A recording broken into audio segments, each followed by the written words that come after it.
if I had to summarize it to someone that I was trying to kind of convince them to read the book, I would say it's in some ways about communications and transportation. Like it's about the telegraph and the railroad. Like it almost is not reducible to that, but there are particular catalysts, or if you want to call them detonators, that you're trying to use as object lessons or as like anchors. And then it's also sort of a mini memoir of James Watt. There's a degree to which it's like very interested in saying like, if you had to rank people, Watt is the sort of, engine of an acceleration that we're currently existing in the kind of end results, the downstream effects of. Do you feel like that's a fair summary of the book, that it is trying to come up with these anchors, as I put it, or kind of like tropes in order to, give us the 10,000 foot view, critically speaking, of this relationship between profit, resources, and environmental degradation? Right, and I also trying to get people to think about things they normally mention, actually. That, for example, when I'm reading about the rise of capitalism and various aspects of it, and the environment, nobody ever mentions the advances in transportation and communication that make the whole thing work, really. Right. And if you try to imagine it without cheap transportation, you're not going to get very far. It's true. It's really an overwhelmingly well-researched book, and you do talk, of course, about the pivotal moment of the automobile being introduced, and then as you put it, prosperity demanding oceans of petroleum. Right, every motor vehicle needs it, and then there are other byproducts that they sort of need. You also say the automobile was a godsend to the oil industry just at a time when electric illumination was diminishing demand for kerosene. So like there are all these kind of branching paths that I'm very interested in terms of like leading us to this moment of overwhelming automobile dependence. It's not as though something conspiratorial happened. It's just that the way that the energy mix changes. I think your history provides this picture. The way that the energy mix shifts is largely corporate owned.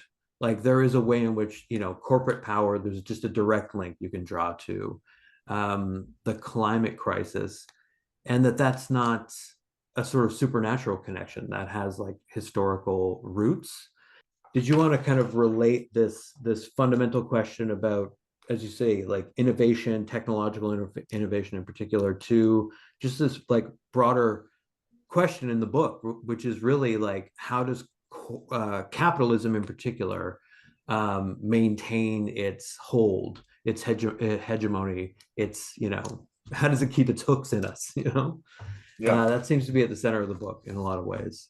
And also you're touching on just sort of the accidental confluence of things, which is also one of the main themes of this, is how contingent the whole process was from the beginning. And that's really kind of when I focus on Columbus, the kind of the point of that, the moral of that story is none of this was intended. That's absolutely, what it just, and every story in there is kind of like that. It just sort of right people at the right time, just happening when that's happening, and everything is really connected. So it's contingent. We look back, thinking, oh, there's this rise to industrialization and so on. It's kind of has a sense of inevitability, but as I was, thinking about it, reading about it, it seemed like that was not at all what was going on. Britain didn't start off to build this giant empire, it sort of, one of the things I had an Indian reviewer writing about kind of the surprise, the way she hadn't really thought about it this way, I don't think, that Britain's Indian empire started off very small and really just happened. without them really thinking, this is our goal. And in a way, the European empires were all sort of accidental. Hmm. And, so it's everything cascades and builds on everything else in remarkable and very unexpected ways. Yeah, I mean, and you see that at a number of kind of these kind of branching paths moments in the book for sure. And obviously you're highlighting there are other books that highlight particular like substances. You'll kind of mention those. You'll say like, telegraphs required copper, railroads required steel, but it really is fundamentally about the people in the book who are making decisions on the basis of the current kind of economic reality that they're situated in. But then also, like, there's an interesting recursive focus on religion and the kind of, as you say at one point, the religious basis of Western European and North American culture. It's interesting to me that, like, looking at the whole kind of panorama history that you provide, these kind of key people, James Watt or Carnegie or whoever, you'll often mention their beliefs, right, their faith, in relationship to these historically contingent decisions that we almost feel like kind of come from the market itself. Yeah, I think it's always been important to me to look at the cultural aspect of Mm-hmm. these developments, and particularly in Scotland, a really dominant part of the culture was this Presbyterian, this Calvinist mentality, which took kind of a unique shape in Scotland. Mm-hmm. And so that shapes motivations and the way people in Scotland are thinking about it. I wasn't the first one to point out that um, the whole the science of heat and Mm-hmm. thermodynamics evolved amongst, it was originated with almost only Calvinists. Mm-hmm. So it has something to do with the way the Calvinists are thinking Mm-hmm. about the flow of energy, and I don't know. Um, but Mm-hmm. it's in other words, it's culturally conditioned, and this is the seeds fall on a ground that Yeah. not you would think be very promising, because you look at Scotland, which was the Middle Ages, the poorest country in Europe, was absolutely desperately poor, and people are always leaving Scotland to go find work somewhere else, even in the Middle Ages, and by the thousands. So it's not the promising place that you would think that these crucial developments in this industrial revolution would be coming from. And No, Glasgow, yeah, that's particularly true. Glasgow, which its main traditional uh, business, its economy was fishing, herring. Mm-hmm. That Mm-hmm. seemed like also a very promising. Yeah. Like So it's makes not, up, what was the percentage? Like 80% of exports or something yeah, at the time. We right, eat as a species quite a bit of seafood, and many nations still, right? Like that's yeah, a core export. But the export here was sort of like an idea of how to accelerate things that does come from, as you say, a sense of offense taken at the Newcomen engines waste of coal and steam, right? yeah, right. Which is just this idea of a worldview that also influences this thing that we can perhaps look at as measurable and like material energy, but also has these sort of like deeper cultural meanings, especially at these kind of branching points. Looking at the idea too of patents, like there were these particular patents that historically, when this like legal protection ended, stimulated the market in history altering ways, right? Yeah. And the book kind of links those in this, kind of way of navigating the history of profit more broadly. Could you talk about that role of how patents have influenced things from the top down? It's important to have patents, but you got to have money behind it to be able to enforce it. And if you Mm, can't enforce it, then you know you're out of luck, which some of the people in the book found themselves inventing something crucial and then finding that everybody else was making money off of it and they could not. Mm-hmm. But yeah, so the Watt was not convinced by the promise of high pressure steam engines, and so he really put brakes on that. And it wasn't until his patent expired that development of that, moving in that direction, really accelerated, and that made possible things like steamboats and steam engines and so on, which Watt's monstrous steam engine was not portable. Which that historical moment of an erosion of a kind of more religiocentric relationship to society with a kind of consumer capitalist one is this kind of moment in the book too, where it feels like your rhetorical mode kind of changes. And there are certain forces, I think, that you just sort of at that point in the book have identified as forces of history almost, right? And capitalism, interestingly, is certainly like, if there's any one word that captures it, it's that. And the way that you express it is a little gutting, right? You say, these deep roots in even human nature, some of which go back to our remotest ancestors, make capitalism resilient and adaptable to time and circumstances, so that the capitalism of one time and place is not that of another. These roots also make it extraordinarily difficult to replace. So would you agree that there is this sort of like, not a rupture, but like a kind of turning point in the book where really it's like you're locked in on trying to kind of provide a theory of capitalism's resilience on some level? But this is the reason why I start like with the origins of humanity, really, with the evolution of our species and of our genus. Just because everywhere I look, I see early evidence of the stuff that it's causing us problems today. We've been doing this, since the beginning. And so it's difficult to imagine getting away from those, and we're really, I don't think we can, because the stuff that we were doing is really necessary. You have to exploit resources in order to support people.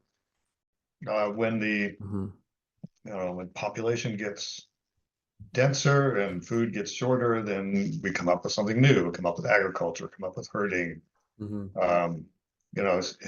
which intensifies the use of resources, simplifies the ecology of the system, because we're now growing one plant or raising far more of one species of ungulate than would ever have been supported by that landscape without us. So we're playing around with ecology to support us. And, it seems innocent enough when it's, at the beginning of the Holocene. But as we keep moving in that vein, moving in that direction, it gets more and more complicated. We're using more and more and more resources, and that's where we end up today, where it's like, this isn't sustainable. But you can't go back, if we're going to support 8 billion people. Yeah, this is certainly the argument of some other environmental histories that I've read recently. That it's bad, and the pressures of not just population, but population within a globalized system of sublime complexity and chaos, is definitely unsustainable on its face. And I think so far you've pointed out that there have been these like tremendous advances and these kind of funny confluences, but that like on a kind of deeper level, the goal is to try to understand the structure of power in the moment as a kind of instantiation of this kind of contingent set of historical forces, But I think, what you just said reminds me that there is within, I feel like within Profit, your book, there are base causes that recur, Mhm. basically, and they're deeply embedded in the sort of tissue of capitalism. But you mentioned the word Holocene as well there. That you know, I heard a friend joke that Anthropocene being voted down as by a group of scientists in what was apparently a rigged election or something, represents a win for the Capitalocene, because if it's not the Anthropocene, it's got to be something, right? Like those Holocene attachments that you were gesturing to that are life giving are on the run. And how do you feel about just that sort of like, is there a precedent for that sort of debate over terminology, perhaps historically, that marks something as significant as naming an exit from the Holocene? I Um, think Anthropocene probably is the least fraught, but people right. object because it's like, well, isn't it the rich guys that are causing most of the problem? And it's the system of capitalism. And so we get the Capitalocene Hmm. argument. But it seems to me that those are, they don't want to blame everybody. It is true that poor people proportionally are have the least impact. But I don't know, it seems like they're just looking for somebody to blame, kind of an easy um, People, who is they in this the situation? people who are advocating the capital scene, for example. Oh, yeah, right. They need Or the racial they capital need to scene. Yeah, point a finger at a group of people or at something that's causing all of this. And right. well, But one of the things like we were talking about, it's in us, and we're not going to get away from it. We will be changing the environment, probably for the worse, because there's mm, just so many of us. hmm It's not just capitalism, so I don't know. Um, I'm not going to venture an opinion on whether we need the word Anthropocene or not. It's hmm to some degree semantic. They can't even agree on when the Anthropocene would have started. yeah. What would be your vote? Well, I guess with anthropos, with us, Right. Homo sapiens. It's the least fraught, as you say. Yeah, it's a rhetorical argument that is fraught and kind of freighted with meaning for a lot of folks. But I think you're right to point out, though, that in the book you say one may argue that the rich who consume the most are more culpable than the poor, as you just said. None of us today, though, lives completely free of the web of consumer capitalism. We all profit from it. So that could be read as sort of dismissing inequality is a kind of like fundamental question. But I think like what you're saying is that the system itself is this kind of like all-consuming machine. It requires, you say, easy transportation, abundant energy sources and natural resources, a tractable and disciplined labor force, and dependable communication between extractors, producers, and sellers. Um, for me, it's like a lot of the time, it's not as like my reading is that you're not sort of dismissing certain kinds of identity based, for example, claims to oppression. Like that's not at all what you're saying. Like, of course, it's a racial capitalist scene. If it's a capitalist scene, you're really focusing on the question of energy here, right? The energy of slaves, the kind of, as you say, animal muscle fuel Yeah, and slave labor that drove the modern market. Is that a unique focus in your work, would you say? I mean, or is it all has no, no, always been latent or even, yeah. no. The first place I saw that um, saw slavery framed that way in terms of muscle power would be, organizing power, energy would be Mm-hmm. John McNeil's book Mm, from over 20 years ago now, almost 25. Something new under the sun. mm, So it's organizing labor, and today we've got a different system of wage labor, which is one has to admit is far more inhumane, whatever the injustices that are done in its name than slave labor was. I would think And so, it yeah. does leave you far freer than you would have been as a slave. But before wage labor, which is probably, 18th century in sense, really unfree labor was the way of the world everywhere. Mhm. In the Americas too, the Incas would, levy their conquered peoples to build those spectacular roads, and same thing, the Aztecs and their predecessors.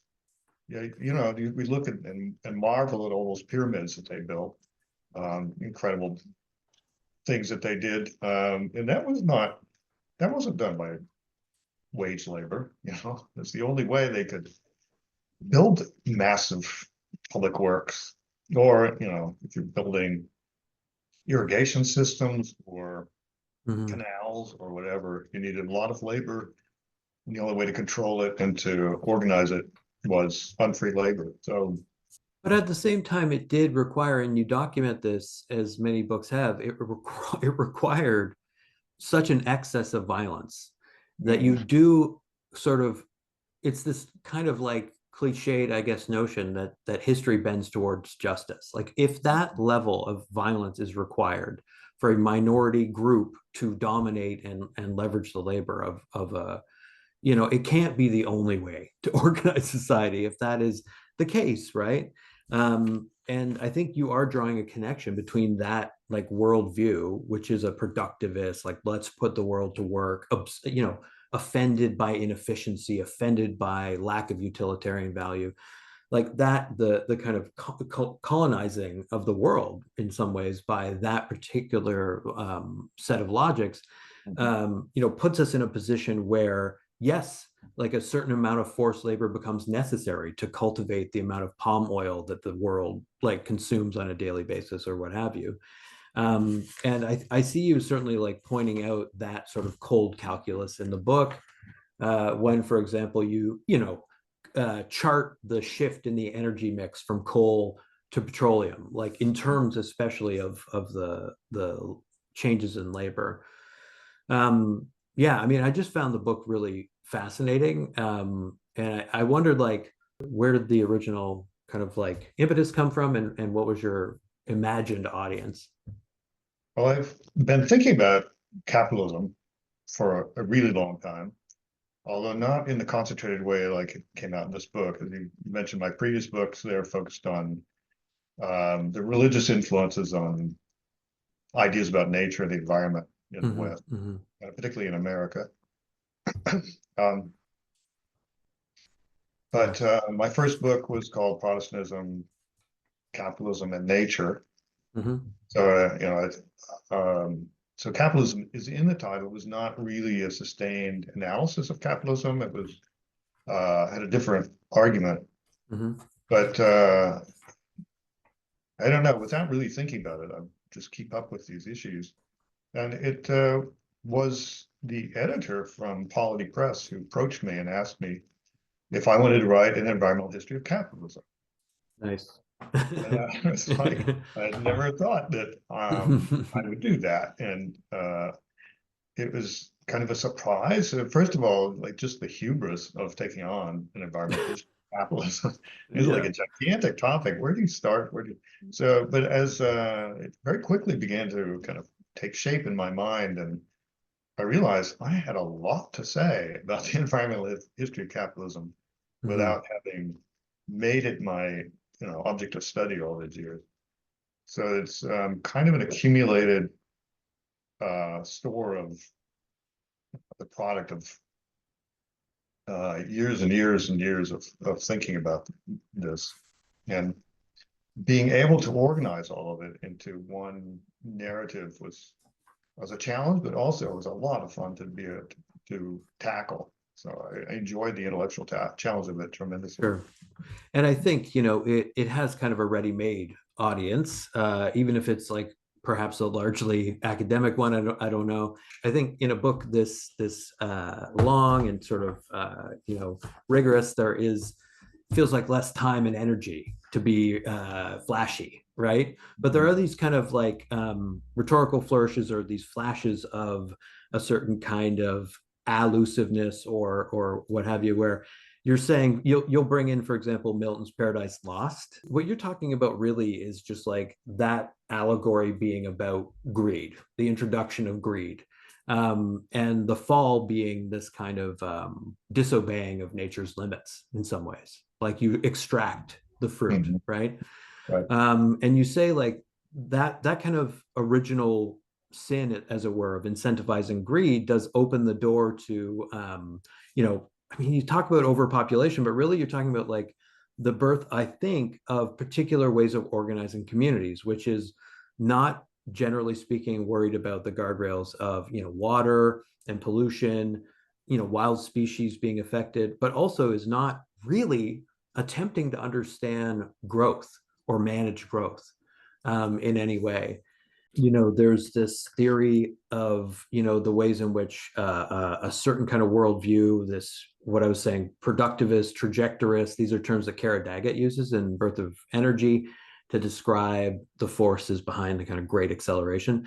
But you, I mean, like you talk about English and antebellum American plantation managers improving efficiency through detailed bookkeeping, you know, and keeping productivity statistics, this kind of like biopolitical shift into managing labor, which you were earlier saying almost requires this level of force and violence to just sort of like subjugate a large number of people to do the work, you know, to generate profit. And you know, at the same time, what I really appreciate in that particular passage is you say, you know, people are not automatons at the end of the day, and hardly a decade went by in the sugar colonies without a major slave revolt. You know, that reduction of people to mere things, to disposable life, is sort of not just causes kind of moral distress, but presumably have an impact. Like, and I think like that to me is the moment that we're at right now with the recognition of the climate kind of catastrophe that's coming. Somebody described it as climate disintegration the other day. There are all of these, we were speaking Yeah. earlier, but like choice of rhetorical term, like It's certainly whatever, bad, however you put it. Yeah. whatever Right. you want to call it, right? Mhm. But there's this kind of like, you know, COVID perhaps represented this for people too, a meeting of a tipping point or a portal or whatever, you know, Mhm. that allows, that opens up new political possibilities, potentially revolutionary kinds of ways of like thinking about, for example, the relationship between energy emissions and the environment. Um, but I don't know. Like I feel like reading your book, there is a real suspicion in some ways of environmentalism. You know, there is a moment there where you call it a fragmented movement with no common agenda. Environmentalism embraced a shifting coalition of interest groups variously focused on wildlife, wilderness, pollution, dams, environmental justice, population, and much else.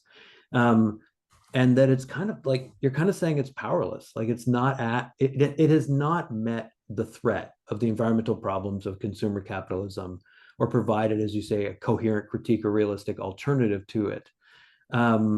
So that's a problem, right? If your dominant oppositional kind of force is environmentalism writ large, it should be a convergence of movements, and you're saying it's actually like extremely fragmented and in some ways weakened by Well, that fragment. it's the voluntary movement. Right. That, and they have no, I mean, what are they up against? They're up against these gigantic corporations. Nobody in the environmental movement is going to make more money out of it. Mm. And no matter what they do, unless you're maybe Elon Musk, if you call him an environmentalist, but I do not. he would, I think, or not environmentalist, but I don't know. A He's a different kind of yeah, corporate he sees himself, criminal. as progressive in the sense of moving towards a post, you know, Yeah, and technologically progressive, we could say, yeah, right? right, and Futurist, even futurist. exactly, and helping with the environment, with the climate crisis, which he probably is. Mm. It's just unfortunately paired with a rather fascistic worldview. So, It's true. but um, Yeah. be that as it And may, I mean, yeah, the environmental movement is this fragmented thing.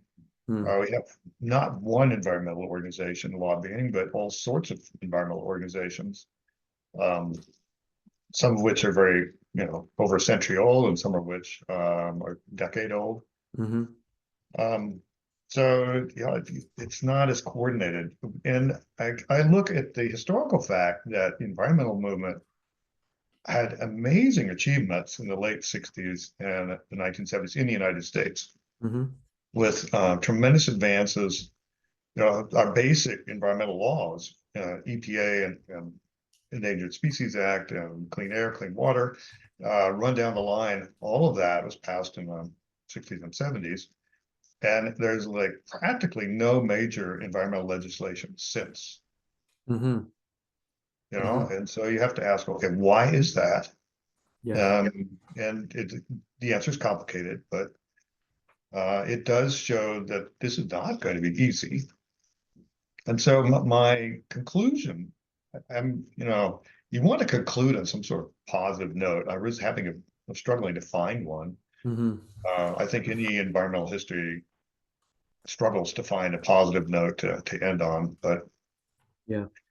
uh, the best I could offer was because I really do think we have to be a little fatalistic about capitalism's resilience, Mm. that the most determined anti-capitalist systems like communism in the middle of the 20th century gradually allowed capitalism to seep back in until the communist system just collapsed.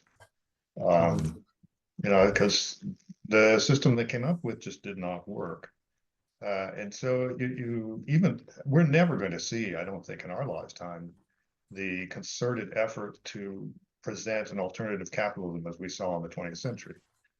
But you wonder though, because you're providing an environmental history, but you're also really providing an energy history in the sense that you're talking about the shift from like the age of wind, the power derived from water to this moment where coal becomes crucial, and then petroleum. But you are, I almost wanted to see more of it. I feel like there should be a profit part two that's focused on the renewable acceleration, and a book that engages with the idea of whether like a renewables based capitalism could ever be as sort of productivist or accelerationist or just like focused on consumption, as one that is based in fossil fuels, for Well, example. Like, it has to be. And so we have to, this is where mm, we have to start thinking creatively, is how can that work? We come up with a new kind of capitalism that is not going to be as destructive um, mhm, as the old one. And, even electricity and providing it, storing it, transporting it, mhm, all of that requires, mining and all of these other, and, these mhm, mines with terrible social injustice in poor countries around the world, providing us with the raw materials that we absolutely have to have for our smartphones and mhm. our laptops and, Zooms and Yeah. everything. Our entire economy depends on that, and certainly the future of the economy is going to depend on that. But so we're not going to, I don't know. Um, I'm trying to think creatively about how we can continue to consume without using so much stuff, so much Mhm. stuff that has to come out of the earth. Right. We're not going to get rid of using stuff altogether, No. but But we, can it be less disposable? yes, less disposable, less rapacious, Yeah. less uh, less waste going into the air and the waters and Mhm. carbon dioxide and all the whole thing. Right. It's the thing that Watt really bristled at was the waste, right? Like Neither, right? energy That's that inefficiency. capitalism. There is like there's somehow in capitalism there's like Mm, Taylorism. Taylor comes out of that tradition. It's like it's the mhm. mentality, this Right. fear of waste and inefficiency. And it does seem to be, I mean, you're arguing very deeply ingrained. Like electricity is quite abundant. You say it's a bit of a genie. Yeah, yeah. I like that you say practically any form of energy can produce it. Organic, fossil, nuclear fuel, solar heat or light, motion of air or water. So like electricity is all around us. it can provide all of these alternatives, but the difference is that it's not as transportable. You seem to really say it comes down to that, is its lack of And transport storage. Yeah, the other and thing is storage. storage. But I just think it encourages us in some ways to just really focus as much as possible on allowing the autonomy of the local, right? Like you need grids, but they're going to be highly localized. It's simply put, like, and you need to free up through, as you said, like in a kind of another kind of branching path, free up the flow of electricity that's possible through renewables. Because I think at the current moment, you've pointed out that like corporations have many tactics to delay, forestall, or undermine environmental regulations. And I would add to that, a lot of different forms of climate action. You say Exactly. they can restrict access to information or industrial sites to prevent government action. They promise that the free market would promote development of technology to solve the problem. What do you say to people that, for example, argue that degrowth is, I don't know, a vexing term for some, because it does argue that we're doing something that is that is diminishing the amount of consumption you can have. Mhm. But that is also about trying to cultivate other kinds of pleasure and relationships to time. Yeah, that's one side of the question. The other side of the question for me is more about the text itself, which is like, what role does a history provide in guiding people to that sort of like moment of being able to dwell with their own relationships to labor, energy, and time? I'm hoping for those who read it, to get them to think differently about the issues, about the causes, and to realize the complexity of it, the difficulty of overcoming these obstacles, and some of the obstacles that maybe we can overcome. Mm-hmm. The energy transition would be one. I also suggest the corporations are far too powerful politically, economically, that they really need to be, limited in size and influence, Yeah.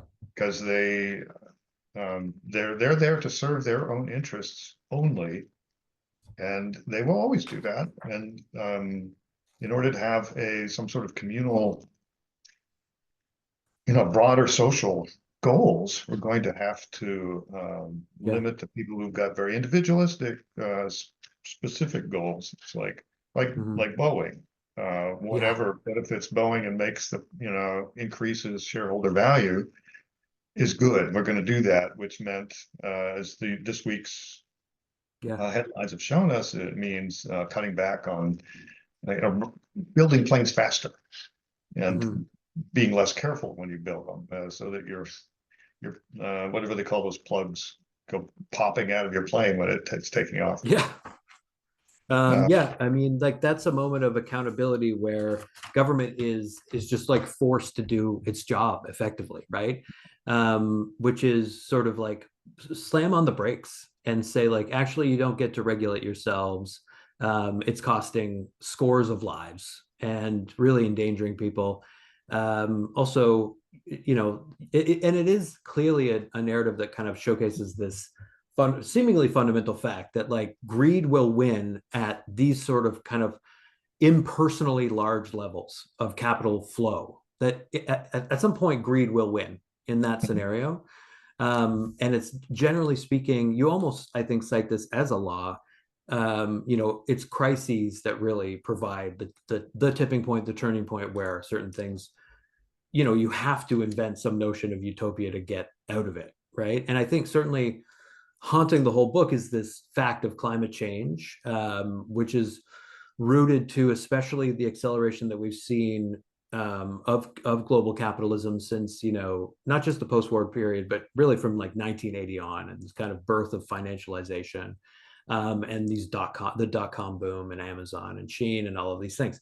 That is fueled really largely by petroleum, by oil. And we're now then, if we're not in the Holocene, not in the Anthropocene, not in the Capitalocene, certainly in the age of petroleum, as you put it. yes, right. So I really appreciate you making the time to talk to me today, and it was a book that confirmed a lot of sort of like things that I didn't want to believe about human nature in a sense. Yeah. But it's really, really an incredibly rich read. So I hope people pick it up and teach it. I think it's like a, as I said, like a highly teachable book. Yeah, thank you very much, Scott. And it was designed to be both for, for my colleagues in academia, of course, but it's also accessible to a general public. And so Yeah, I'd say so for sure. it's And you're very interested in the hooks being particular people. So I think like that's again what makes it an adaptable text, right? Is that it does have, generally speaking, a human face too. I think that matters, you know. locating people whose career and lives have kind of connections to all these other things I want to talk about. Yeah, it's not But like you stay there yeah. for a terribly long time in the biographical. Mhm. You're more interested in kind of the structural, and yeah, like it's part of now a really kind of interesting growing archive of texts that are trying to give us being a kind of like an array of subjects who are, as you say, like the beneficiaries of petro culture and capitalism. It's trying to give you a way to kind of recognize your entanglement while being able to kind of distance yourself critically. So yeah, I really appreciate the time you put into the book. It's like a really, really wonderful resource. Thank you very much. I'm glad you enjoyed it.